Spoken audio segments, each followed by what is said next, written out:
We are extremely late with this. These will be my first time looking at this on injury update. I can't talk. I just ran 50 miles. Of course, we got to flex this. Not only did we run 50 miles, we'll get to the injury updates. We'll update these rankings. But your boy, in his first ever ultra marathon, somehow managed to get third. Dear God, freaking smoked it. Immaculate. Could not be happier about it. And thank you for the kind wishes and everything. Let's dive into it. Okay. But just like I said, this is my first time seeing these. We just got home. Optimism, Tony Pollard's going to be playing week 9. If we are looking at Pollard playing, obviously, if Pollard's good to go, you go ahead, you put Pollard in your lineup. You have no Tajay Spears. Right now, in terms of where we have Tony Pollard in our running back rankings, we are looking at Pollard as that low-end RB2. It's a game in which the Titans are actually favored in, at least last I checked. So it is an environment in which maybe they can run the ball in the second half. And at the same time, you have the receiving usage because you have no Spears. I mean, obviously, it's receiving usage in the first place, but additional receiving usage here. Now, Keaton Mitchell, not activated off the IR week 9. I still want to stand by. Keaton Mitchell has 0 impact. There's no reason for you to start this dude. I mean, roster this dude if you cannot put him on your IR. You'd actually rather him stay on the IR because then you can justify holding him. Where obviously if Derrick Henry were to go down, then he's probably worth the roster spot. But he's not like a premium handcuff back like Braylon Allen, like Tyler Algier. Because if you were to get the Henry injury, he splits with Justice Hill.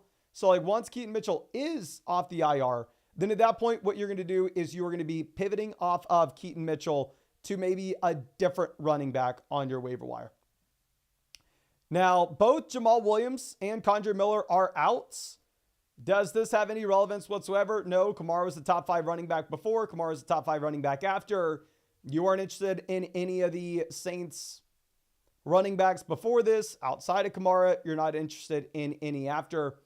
So Mason Rudolph to start at quarterback for Tennessee week 9. This is actually news to me. Obviously, like I said, I'm just looking at this. But let me pull up the updated lines that we have here. Because previously, like we said, the Tennessee Titans were favored in this game against the Patriots.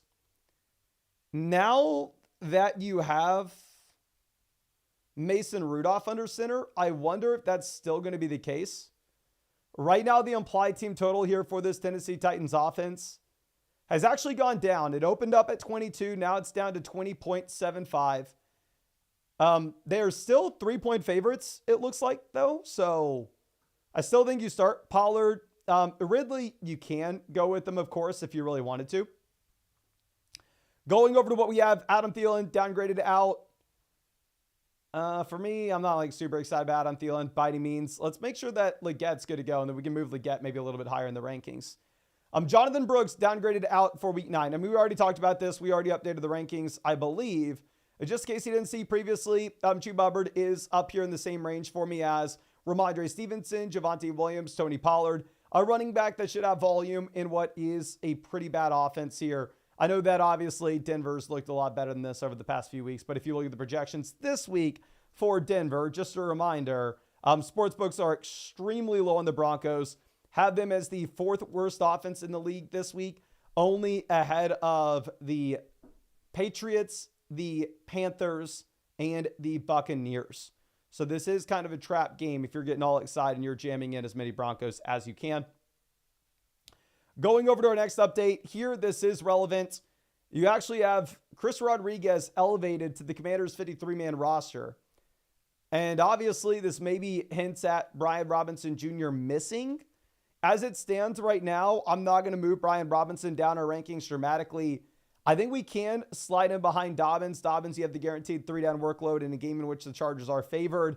Dobbins also has seen the expanded role as a receiver. So honestly, I'd probably move Brian Robinson down a little bit further as well, because even if Robinson does play, we have seen with the hamstring the limited usage. I definitely want to go through and I definitely want to project Robinson to expand this role as time goes on. But for how things stand right now, obviously, if he is still, if he's banged up enough for them to bring Chris Rodriguez onto the team, one, it indicates that he could possibly miss, of course. but 2 at the same time, even if he does play, maybe we're not seeing all the snaps. Now, Jalen McMillan listed questionable for Monday. So with McMillan, I'm going to be moving him down the rankings for sure, because since he plays on Monday night in a tough matchup against the Chiefs, where again, I know obviously Baker Mayfield's been elite so far this season in terms of fantasy football. Real life, the interceptions, but still, he's been a great real life quarterback as well. So I know everybody's like all in on the Bucs offense. But if you look at expectations here, right now you have a 9.5 point spread on this game against the Chiefs. Sportsbooks, which know more than you do, they know more than I do. We consistently have to remind everybody this. They have the Bucs as the 3rd lowest scoring offense in the league this week, only ahead of Carolina and New England. So combine that with the Jalen McMillan injury. I want to rank McMillan in a range in which you would not consider starting him. I'm probably going to go ahead and move him right behind Courtland Sutton. And yeah, you just simply can't rely on him if he's not cleared and he has that Monday night game. Now, Bucky Irving, Sterling Shepard also listed as questionable. From what I've read, it sounds like Bucky Irving is going to be good to go. Looking at where we have the Tampa backs ranked right now, I have Rachaad White at 28. I have Bucky Irving at 31. Again, you have massive concerns specifically with the offense here in Tampa. Really tough matchup for any running back to go up against KC. Now, a running back that could overcome it, of course, would be a running back that has the receiving usage, which Rachaad White does. I will say, though, Bucky Irving is out. Rachaad White will move into the range, despite the tough matchup, despite the worse offensive projection than usual, to be an absolute must-start option. Like, if you have no Bucky, we probably expect that you do get a little bit of Sean Tucker involved, but Rachaad White would fly ahead of Madison, Stevenson, Hubbard, Javonte, Pollard. He'd probably be up here with James Conner, Tyrone Tracy. And obviously he's been better than that as of late. It's just really bad projections here, specifically for what you get with... Ooh, this is interesting. Zeke will be inactive for week 9. Zeke won't make the trip to Atlanta because of disciplinary reasons. Dalvin Cook elevated to the 53-man roster. So obviously, let's make sure that we have Ezekiel Elliott at the very bottom of the rankings.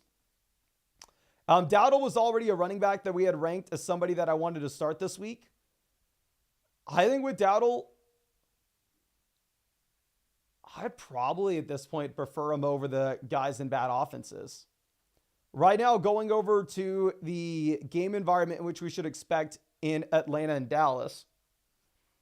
Right now, the over-under of this game, let me just confirm, is 52 points. The highest scoring games this week are supposed to be the Falcons, Cowboys, then the Bills, Dolphins, and then you have a significant drop-off to the next game with the Seahawks and Rams. So typically, I want to be starting as many Falcons, Cowboys players as I can. If you have no Zeke, obviously Dalvin may get involved, but I'd probably prefer Dowdle over the running backs in crappy offenses. I mean, even if you're looking at Chuba Hubbard, Miles Sanders had a role. Now, obviously, we can assume Dalvin Cook takes some of this usage, but I still expect Dowdle to be the starting back here. Now, our next thing, Juju Smith-Schuster ruled out Monday. Expectations, nothing changes. Drake May clears concussion protocol. Good to go. Here, I wasn't exactly expecting that. We have Drake May as QB 24. I do want to reiterate, if you are looking at the projections that you have, you can go ahead and see that this should be the worst game in the league this week in total points scored. You have an over-under of 38.5 points between the Titans and the Patriots. And obviously, I would highly recommend using any of these sportsbook projections. I'm grabbing these from Fantasy Labs, but you can literally go to Google and just search implied team totals week 9 and whatever you're looking at. I just like the fact that this is constantly updated myself. Definitely not a paid promotion or anything, but you know what is a paid promotion is you can actually go and look at specific pick'ems put out that I use this with my own starting lineups. I'm not basing everything off of it, but to be honest with you, I definitely use it as a tiebreaker because the underdog's putting their money where their mouth is with these pick'ems. So you can go ahead and you can say like, oh, okay, well, I'm excited about Rachaad White this week. Do they have something out with White or are they waiting for Bucky? You go, Mason, you're a clown. Rachaad White's a must-start running back. And go ahead and pull this up. It's like, oh, Rachaad White's higher or lower, 8.05 fantasy points. It's like, oh, okay, well, then maybe that gives us some indication that, oh, okay, yeah, this offense maybe should be pretty bad. We should maybe expect some regression. I do want to reiterate, I would really like the higher if you have no Bucky, but if Bucky plays, probably not interested in this at all. But if you wanted to check any of these pick'ems out, you can always find them over on Underdog Fantasy. Promo code FLOCK will give you 50% deposit bonus up to $1,000. Obviously, you could go ahead and at the same time, you could actually take these picks yourself if you think, oh, of course, Derrick Henry's hitting 90.5 rushing yards against Denver. The link will be in the description. The link will be in the comment section. If you use code FLOCK, you'll get that 50% deposit bonus.